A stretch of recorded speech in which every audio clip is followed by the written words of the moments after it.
ini maaf, kita harus berani mengkritik pejabat mental pejabat kita yang mudah disogok, mudah korup, mudah dan sebagainya, yang akhirnya merusak ini kita hukum kita yang selama ini harus kita menjadi bagian yang menjadi cita-cita reformasi kita dulu 98 bahwa salah satunya adalah penegakan hukum. Yang mentalitas ini yang akhirnya merusak ya di kementerian kita tuh luar biasa. Banyak kebijakan-kebijakan sebetulnya cukup bagus untuk di kawan-kawan misalnya mahasiswa pemagangan. Itu banyak sekali potensinya kawan-kawan mau magang keluar, kemudian mau menambahkan skillnya, itu ada kita upskill di BLK. Kalau depan ada mahasiswa, ini, mereka nggak usah khawatir. Ada mahasiswa semua dan kawan-kawan mahasiswi, kesempatan kerja itu besar sekali sebetulnya. Tinggal memang ada semacam gap antara kebutuhan industrial dengan kawan-kawan yang siap kerja. Baik. Nah, tinggal nanti kawan-kawan yang mau bekerja kuatkan aja kompetensinya.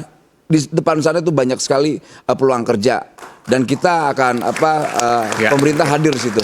Tapi gini, saya agak berbeda dengan Bung Rey tadi. Kalau Bung Rey tadi kan harusnya nggak punya waktu segala macam. Justru Bung Noel ini dari sebelum jadi wamen udah hadir di sini jadi rakyat bersuara. Ketika jadi wamen pun dia tetap merasa sebagai rakyat dan itu kita harus apresiasi. Terima kasih, Bung Aiman. Tapi saya ingin tanya, langsung ngomong, jatuh Rey. Kita ini seringkali bolak-balik sih sebenarnya Bung Aiman. Kan? Tapi sebentar, saya mau tanya dulu tadi. Pejabat seperti rakyat seperti pejabat. Repot ya kan. Tentara sipil-sipilan, orang sipil kayak tentara-tentaraan. Banyak tuh. Ya kan, udah pejabat, menteri masih ngejar gelar doktor. Yang gelar-gelar doktor ngejarnya jabatan. Kan bolak-balik semua ini kita ini. Jadi tempat kalah Bung Noel sebagai pejabat. Karena itulah status dia yang konkret nyata hari ini. Dan oleh karena itu tingkah laku, perilaku, cara berpikir, cara harus sama dengan jabatan yang diembannya. Udah beda. Ya, kalau sebagai rakyat kita bisa ngelow ini, itu macam-macam. Nah, itu enaknya rakyat. Nggak terlalu banyak etikanya. Tapi kalau udah pejabat, banyak etika yang berada di dalam jabatan. Saya rasa saya orang sangat tidak beretika. Apa? Saya orang yang sangat tidak beretika. Ya. Makanya saya selalu menjadi bahan bulian.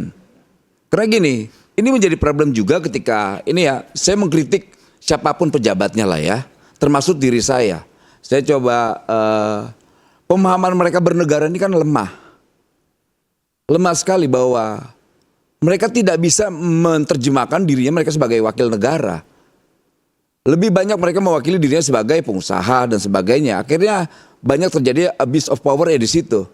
Dan saya pelajari dari apa yang saya rasakan. Oh, penyimpangan kekuasaan itu di sini. Oh, mereka tidak bisa menempatkan, ya namanya mereka sebagai negara. Mereka menempatkan penguasa dari sebuah partai, utusan partai, petugas partai dan sebagainya. Akhirnya apa? Banyak kebijakan-kebijakan yang harus pro rakyat itu hilang. Karena dibajak apa? Oleh petugas partai. Nah, ini yang akhirnya kawan-kawan semua harus tonton itu, harus ketahui. Rusaknya bangsa ini karena apa? Ada kebijakan-kebijakan yang tidak pro rakyat dibajak oleh apa? Petugas partai.